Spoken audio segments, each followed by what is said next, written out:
बताएं। आपके चैनल ने लगातार ये मुहिम चलाई, ये पहल की कि ऐसे बॉक्सेस को लेकर खुलासा हो। अब कार्रवाई की शुरुआत भी हो गई है, लेकिन कितना जहर ये है खास करके देश के लिए, ये इसी पर हम चर्चा के लिए हमारे साथ खास मेहमान कनेक्ट हो गए। उनका तारुफ आपसे करा दें। Surya Kumar Shukla sir, ex DGP Uttar Pradesh, Kausar Hasan Majidi, अध्यक्ष सूफी खानकाह के, और साथ साथ केसी जैन साहब, नेता भारतीय जनता पार्टी के, हाफिज नूर अहमद, मुस्लिम धर्मगुरु भी हमारे साथ कुछ ही वक्त में कनेक्ट होंगे। लेकिन कौसर हसन मजीदी जी, सबसे पहला सवाल आपसे ही सर, पाकिस्तान से जो संगठन संचालित होता है उसके लिए हिंदुस्तान के मुस्लिमों से अगर पैसे लिए जा रहे हैं, डोनेशन बॉक्सेस अगर शहर शहर लगाए गए हैं, तो ये कितना खतरनाक है? देखिए, ये तो बहुत बड़ा गंभीर सवाल है और इसी सवाल को तो लगातार सूफी खानकाह एसोसिएशन उठा रहा है और उससे पहले भी 2019 से व्यक्तिगत रूप से मैं ये सवाल उठा रहा हूँ कि पाकिस्तान जैसा एक आतंक प्रेमी देश और वहाँ का मुतलक जाहिले आजम मुल्ला इलियास अंसारी जो दावते शैतानी चला रहा है और उस दावते शैतानी के जरिए पूरे हिंदुस्तान में नगर नगर, गली गली, डगर डगर, गांव मोहल्ले, चौक चौपाल और तमाम गांव गलियों में जिस तरीके से ये शैतानी गुल्लकें लगा रखी हैं और इन गुल्लकों के जरिए गुल्लक जिहाद करके देश को कमजोर कर रहा है, ये आखिर इस पर शासन और प्रशासन अपनी तवज्जो क्यों नहीं देता है? पिछले कई सालों से लगातार ये अभियान चलाया जा रहा है और अभी आपने दिखाया कि जूही कानपुर का एक मामला दिखाया, ये हमारे राष्ट्रीय कार्यालय से मात्र 150 कदम की दूरी पर ये गुल्लक लगा हुआ है। आप इससे अंदाजा लगा सकते हैं कि जो संगठन पिछले 3 सालों से लगातार प्रदेश सरकार से और भारत सरकार से मांग कर रहा है, उस आंदोलन की जगह से 150 मीटर के दूर ये डिब्बा लगा हुआ है, तो आप समझ सकते हैं कि शासन और प्रशासन और स्थानीय पुलिस की लापरवाही का रवैया क्या होगा। मजीदी साहब, आपके पास लौटते, जो सवाल आपने उठाया बड़ा अहम है कि केसी जैन साहब, एक ऐसा संगठन जो लगातार सवालों के घेरे में रहा है, एक ऐसा संगठन जिसके गुल्लकों के बारे में न्यूज स्टेट एक हफ्ते से खबर दिखा रहा है, तस्वीरें दिखा रहा है कि देखिए भाई गुल्लक लगा हुआ है, लोग इसमें डोनेशन देते हैं, उसके खिलाफ कार्रवाई कब होगी सर? देखिए आयुष जी, इस तरीके का संगठन लंबे समय से जिस प्रकार से काम कर रहा था, लेकिन भारतीय जनता पार्टी की सरकार ने, हो सकता है कि कहीं पे एक आध घटना भी इस तरीके के संगठन ने की है, लेकिन जिस प्रकार से त्वरित स्तर पे जांच हुई है, जांच के बाद कार्रवाई भी हो रही है। अभी देखिए केसी जैन साहब, दावत इस्लामी का जो हेडक्वार्टर है वो कराची में है, पाकिस्तान से ये संचालित होता है। पैसा कहाँ जा रहा है, कौन इस्तेमाल कर रहा है, किसके जरिए लिया जाता है, हवाला के जरिए भेजा जाता है, कोई जानकारी नहीं किसी के पास। पड़ताल होगी, कार्रवाई होगी, जांच होगी, आश्वासन, ये सारी रटी डटाई बातें हैं, अब तक क्यों नहीं हुआ और आगे कितनी जल्दी कार्रवाई होगी? हाँ, मैं बता रहा हूँ, देखिए आश्वासन की बात नहीं है।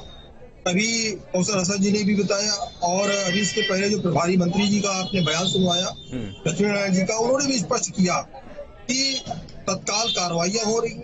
जो लोग इस तरीके की घटनाओं में इन्वॉल्व हैं, जिन्होंने इस तरीके से पैसा कलेक्ट किया है, उनके ऊपर बुलडोजर भी चल रहा है, कार्रवाइयां भी हो रही है। ठीक है, लेकिन अगर कहीं पे भी इस तरीके के गुल्लक रखे हुए हैं, उनको तत्काल प्रभाव से हटाया जा रहा है और ये वास्तव में बड़ी घटना है, देश के खिलाफ बड़ी साजिश है कि देश में रह करके देश को खोखला करने का जो लोग काम कर रहे हैं। 3 तारीख को दंगा होता है कानपुर में, आज 5 जुलाई हो गया, अब तक आप लोगों ने क्या किया, सवाल है। सूर्य कुमार सर के पास चलेंगे। ठीक है, केसी जैन साहब बने रही और नूर जी हम भी ज्वाइन कर रहे हैं। सूर्य सर, कितना बड़ा नेक्सस हो सकता है? पीलीभीत से लेकर, पीलीभीत तराई में है, बरेली पश्चिम में है, कानपुर अवध वाले इलाके में एक बड़ा नेक्सस दिखता है, जो 3 शहरों की रिपोर्ट, जो तस्वीरें लगातार हम दर्शकों को दिखा रहे हैं। पाकिस्तान से संचालित होने वाला संगठन अगर हिंदुस्तान में गुल्लक लगाता है तो कितना बड़ा खतरा हो सकता है, खास करके वो संगठन जो वक्त वक्त पर सवालों के घेरे में रहा है? बहुत ही देश विरोधी काम है और हिंसा के समर्थन करने वाला काम है। आप जानते हैं और सभी हमारे दर्शक श्रोता सब जानते हैं कि लोकतंत्र में हिंसा के समर्थन का कोई स्थान नहीं है। आप अपने मजहब का प्रचार कर सकते हैं, लेकिन उसके लिए हिंसा का सहारा नहीं ले सकते। अगर आपको कोई दिक्कत होती है, कोई आपको अपशब्द कहता है, कोई परेशान करता है, तो आप पुलिस को रिपोर्ट करते हैं। उसके लिए देश में अदालतें हैं, कानून है और थाने हैं, उसके माध्यम से कार्रवाई होगी। किसी को अधिकार नहीं है कि वो खुद ही चाकू लेकर के लोगों को मारने लगे। और इस तरह के जितने संगठन हैं, चाहे वो दावते इस्लामी है या चाहे दूसरे जितने संगठन हैं जो इस तरह हिंसा की गतिविधियों में विश्वास रखते हैं, ये काफी चर्चित हो गए हैं। इनको सबको तत्काल बैन किया जाना चाहिए। ये चालाकी करते हैं कि एक नाम से बैन होते हैं तो दूसरे नाम से खोल लेते हैं। बिल्कुल, इनको सबको तत्काल बैन किया जाना चाहिए। बैन करके जहां जहां इनकी फंडिंग हो रही है, ये भी गलत काम के लिए, अवैधानिक काम के लिए फंडिंग देना भी अपराध है। लेकिन ये धोखा देते हैं लोगों को कि हम तो मजहब के प्रचार के लिए कर रहे हैं, और ये नहीं बताते कि हम इसके द्वारा जो किराए पर ठेका देते हैं मारने के लिए और उसके द्वारा लोगों की हत्या कराते हैं, ये नहीं बताते हैं। तो ऐसे लोगों को चिन्हित करके जेल में डाला जाना चाहिए। उत्तर प्रदेश सरकार ने जो किया है, ऐसे लोगों को चिन्हित करके कड़ा कानून बना के इनके घर गिरा दिए जाने चाहिए। जब तक राजदंड मजबूत नहीं होता तब तक आतताई और उग्रवादी बढ़ते रहते हैं, और जब राजदंड मजबूत होता है, कस के पिटाई होती है, तो ये सब दुरुस्त हो जाते हैं। देश की एकता अखंडता के लिए हिंदू मुस्लिम सबको एकजुट होकर आगे बढ़ना है, और ये संदेश सबको देना है। गलत फहमी न करें कि मुसलमान न कहें, सब कहें आतंकवादी कहें। जो आतंकवादी गड़बड़ कर रहे हैं, इनको चिन्हित करके इनको कठोर से कठोर सजा दो। इसको मजहब से न जोड़ो। बिल्कुल, मजहब के लिए भले कुछ लोग कर रहे हैं, लेकिन सारे लोग नहीं कट्टर होते हैं। जी जी, हाफिज नूर अहमद साहब कनेक्ट हो गए। हाफिज साहब, ऐसा कौन सा इस्लाम है जिसके लिए दावत इस्लामी पाकिस्तान से संचालित किया जा रहा है? पैसा हिंदुस्तान के मुसलमानों से कुछ लोगों से लिया जा रहा है। पीलीभीत के शहर काजी तक ने कह दिया कि ऐसे लोगों से, ऐसे संगठन से अपने युवाओं को दूर रखें, बच्चों को दूर रखें, वरना क्या घटना घट जाएगी इसकी कोई जिम्मेदारी नहीं है।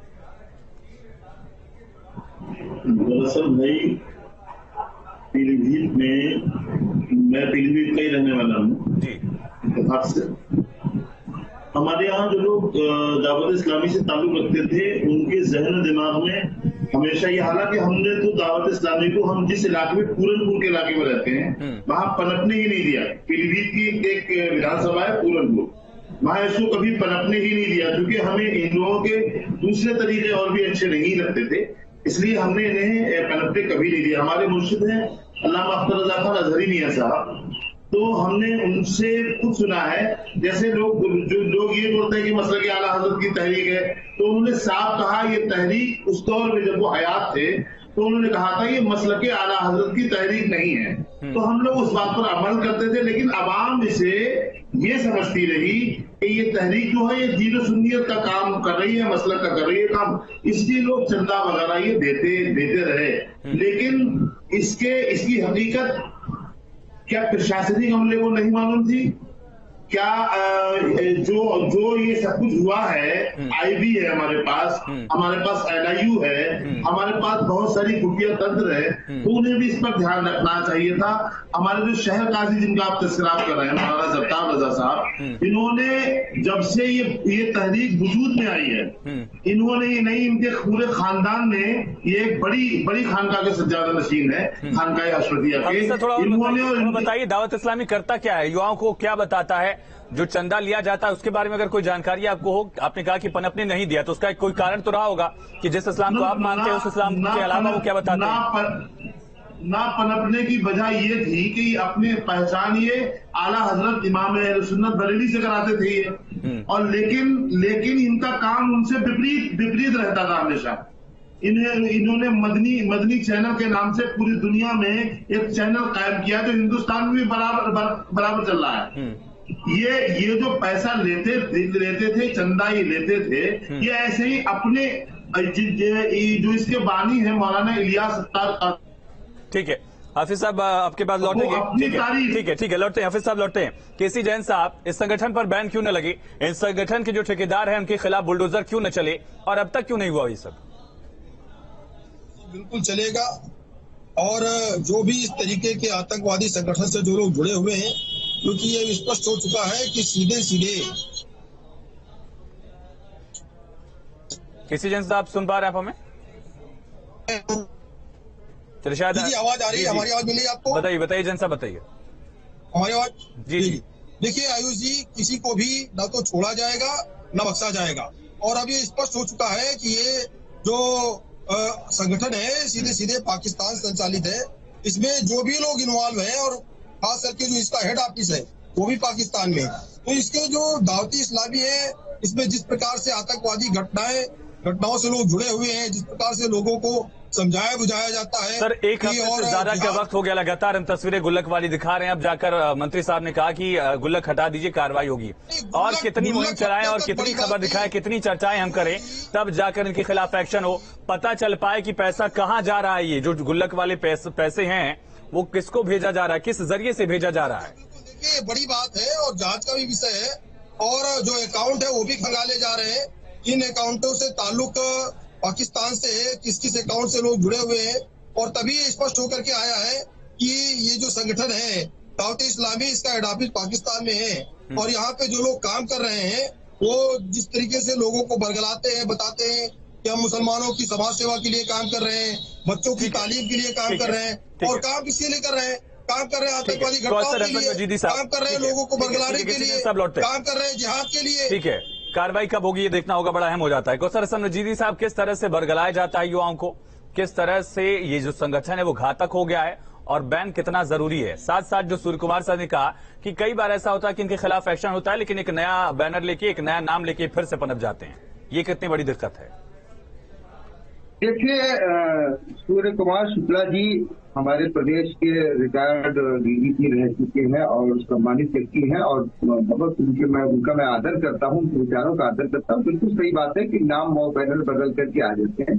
एक सवाल जो अभी आपने किया कि क्या करते हैं, ये जो भी करते हैं उसका नतीजा आपने उदयपुर में देख लिया, किशन भरवा वाले मामले में देख लिया।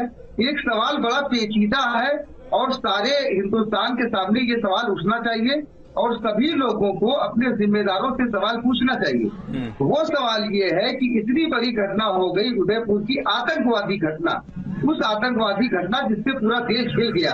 इस घटना के बाद दावत इस्लामी का कौन सा ऐसा व्यक्ति है जिसने सामने आकर के ये कहा हो कि नहीं ये घटना निंदनीय है, ये खराब हो। इससे ये जाहिर होता है कि ऊपर से लेकर के नीचे तक जितने भी लोग हैं दावत इस्लामी के काम तो करते हैं लेकिन ये सामने नहीं आते, अदृश्य रूप से रह करके ये कार्य कर रहे हैं। इनकी यही कार्य करने का तरीका और ये छुपने का तरीका ये बहुत बड़ी साजिश की तरफ, बहुत बड़े षड्यंत्र की तरफ इशारा करता है। इसलिए सरकारों को चाहिए कि अविलंब सारे काम धाम छोड़ करके सबसे पहले दावत इस्लामी को अखिल भारतीय स्तर पर प्रतिबंधित करें, उसके बाद जांच शुरू करें। पहले जांच शुरू होती वो अलग बात है, लेकिन यहाँ पहले प्रतिबंधित करें, बाद में जांच शुरू करें, क्योंकि यहाँ तो कुछ समझ ही में नहीं आ रहा कौन जिम्मेदार है कौन जिम्मेदार नहीं है। सूर्य सर, क्या पहले कार्रवाई फिर जांच की कोशिश हो, क्योंकि बैन बहुत ज्यादा इंपॉर्टेंट हो गया यहाँ पर। बैन करने का अधिकार भारत सरकार के गृह मंत्रालय को होता है और वो उसके लिए इंटेलिजेंस एजेंसी से रिपोर्ट लेते हैं कि क्या ये कितनी घटनाएं इसमें कर चुके हैं, कौन कौन लोग इसमें शामिल हैं, इनका मकसद क्या है, पैसा कहां से आता है, कहां जाता है, कितनी गैर कानूनी गतिविधि इन लोगों ने किया है। इन सब के आधार पर गृह मंत्रालय भारत सरकार का ये निर्णय लेता है किस संगठन को बैन कर दिया जाए। तो मैं समझता हूं ये काम तत्परता से भी हो सकता है। इंटेलिजेंस एजेंसीज की रिपोर्ट लेकर के तत्परता पूर्वक ये काम कर दिया जाना चाहिए कि जो हिंसा में विश्वास रखते हैं, मारकाट में विश्वास रखते हैं, उन संगठनों को जरूर बैन किया जाना चाहिए और जो शांतिपूर्वक अपना काम करते हैं, प्रचार करते हैं, वो उनको इससे नहीं डिस्टर्ब करना चाहिए। तो इससे ये बात सब तक मैसेज जाना चाहिए और ये भी होना चाहिए कि अगर कोई लोग इस प्रकार की विचारधारा के हो गए हैं, जो कट्टर विचारधारा है, जो देश विरोधी विचारधारा, उनको चिन्हित करके काउंसलिंग सेंटर खोलने चाहिए कि इनको समझाया जाए, इनको ठीक किया जाए। नहीं तो ये देश में ये बातें जो सांप्रदायिक चर्चाएं होती हैं, ये देश में लोगों के बीच बंटवारा करती हैं, दीवारें खड़ा करती हैं और ये देश के हित में ये बातें नहीं हैं, न किसी आदमी के हित में है, न समाज के हित में है। इसलिए ऐसे लोगों को आगे आना चाहिए। डरते हैं वो लोग कि अगर हम सामने इनकी आलोचना करेंगे, बुराई करेंगे तो भी वो लोग हमको मार सकते हैं, अगर हम इनका समर्थन करेंगे तो हमको पुलिस या प्रशासन पकड़ लेगा।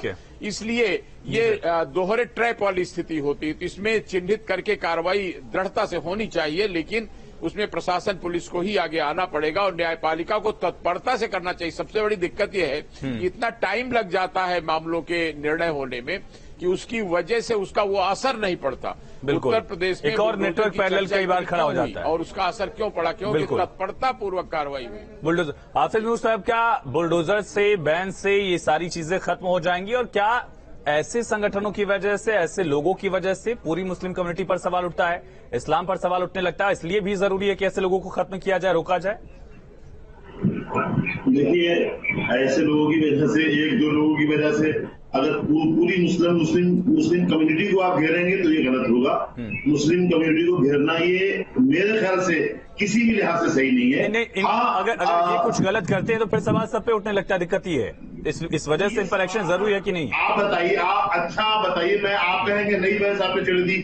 आप बताइए कि इसमें जो अभी रियाज सत्तारी नाम का जो शख्स था, उसके फोटो भारतीय जनता पार्टी के बहुत सारे लोगों के साथ में पाए गए। क्या आप उन्हें लाएंगे घेरे में? बिल्कुल। जो भी शख्स है, अगर ऐसा लिंक आता है तो हर कोई घेरे में, जांच पड़ताल हो, एक्शन हो। सवाल मेरा नूर साहब ये था कि ऐसे संगठन जो हैं उन पर बैन कितना जरूरी है? बड़ा संक्षेप में, वक्त कम है। मैं ये स्पष्ट रूप से आपसे कह रहा हूं कि दावत इस्लामी जैसे संगठन पर खुफिया तंत्र को नजर रख के इसको बंद करवाना चाहिए। इसको प्रतिबंध लगाना चाहिए। जैन साहब, LIU कहाँ है? देखिए आयुष जी, पहली बात तो ये है कि पूरे मुस्लिम धर्म पे कहीं पे भी उंगली नहीं उठाई जा रही है, लेकिन जो लोग इस तरीके की आतंकवादी गतिविधियों में जुड़े हुए हैं उन पे बिल्कुल सख्त एक्शन होगा। दूसरी बात ये, जो चाहे हाफिज नूर साहब हो, चाहे सूफी खान साहब हो, इस प्रकार से सूफी खान साहब ने कथन किया। चलिए, बहुत शुक्रिया, मेरे पास वक्त खत्म हो गया। बहुत शुक्रिया आप सभी का इस चर्चा में जुड़ने के लिए। न्यूज स्टेट आपके चैनल ने लगातार ये तस्वीरें दिखाई हैं कि किस तरह से कानपुर, बरेली, पीलीभीत जैसे शहरों में आतंक की गुल्लक लगी हुई है, दावत इस्लामी की गुल्लक है। वहां से पैसा दिया जाता है, लेकिन पैसा जाता कहां है, इस्तेमाल कहां होता है, किसी को कोई जानकारी